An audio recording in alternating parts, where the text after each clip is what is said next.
हमारे education system की problem ये है कि हम लोग इसकी मदद से जो जो चीज़ें सीखते हैं उसमें से 10% भी हमारे प्रैक्टिकल लाइफ में किसी काम में नहीं आता है।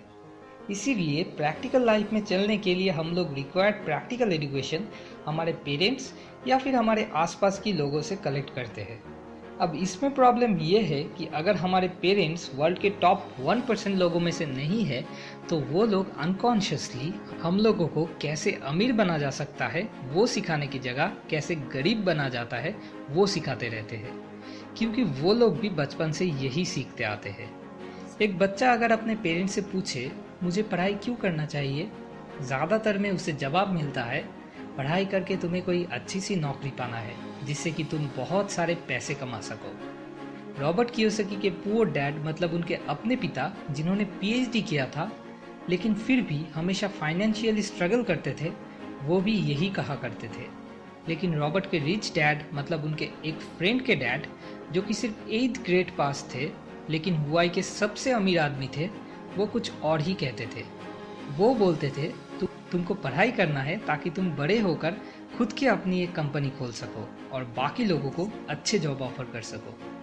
पुअर डैड बोलते थे तुम्हें पैसे कमाने के लिए काम करना होगा, जहाँ पर रिच डैड बोलते थे तुमको ऐसा रास्ता ढूंढना है जिससे कि पैसा तुम्हारे लिए काम करे।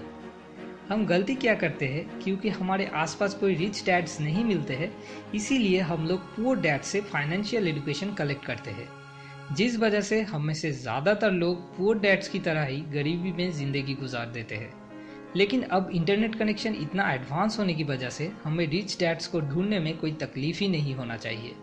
Robert Kiyosaki, Napoleon Hill, Sandeep Maheshwari, ऐसे बहुत सारे रिच डैड्स हैं जिनसे अब हम अगर चाहे तो इंटरनेट के ज़रिए सीख सकते हैं।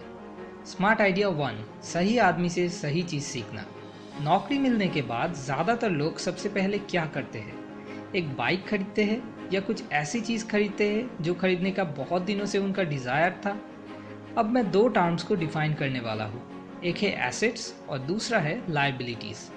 एसेट्स मतलब वो सारी चीज़ें जो हमारे पॉकेट में पैसा ले आता है, जैसे कि किराए पे दिया हुआ कोई घर या फिर कोई बिजनेस या कोई भी चीज़ जिससे हमें कुछ रेगुलर इनकम होता है।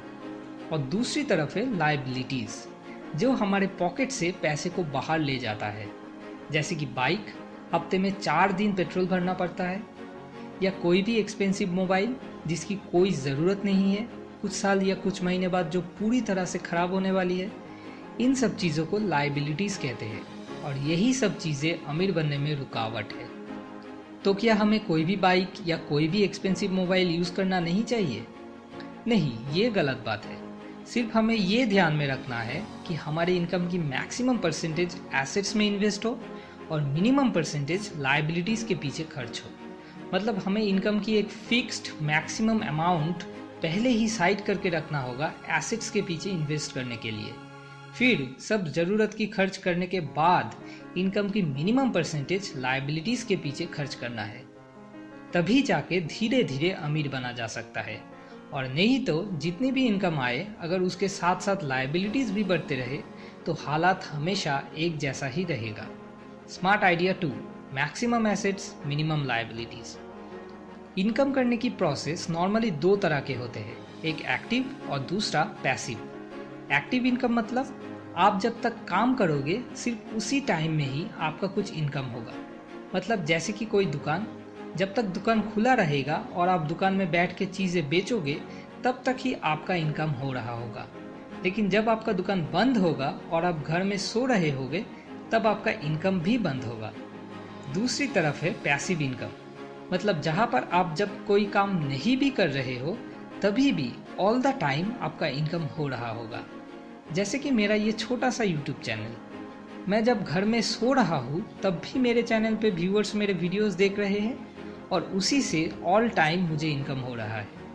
अगर आप सिर्फ एक्टिव इनकम के लिए काम करते हो तो आप पैसों के लिए काम कर रहे हो, जो पुअर डैड्स करते हैं। मगर आप अगर पैसिव इनकम के लिए काम करो तो तब पैसा आपके लिए काम करेगी, जो रिच डैड्स करते हैं। क्योंकि अगर आपका सिर्फ तभी इनकम होता है जब आप एक्टिवली काम करते हो तो फिर इस शॉर्ट लाइफ स्पैन में आपके रिच होने के चांसेस बहुत ही कम है। स्मार्ट आइडिया 3, पैसिव इनकम्स में इन्वेस्ट करना।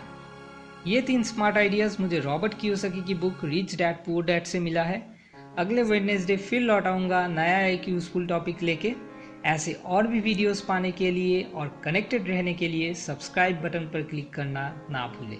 शुक्रिया।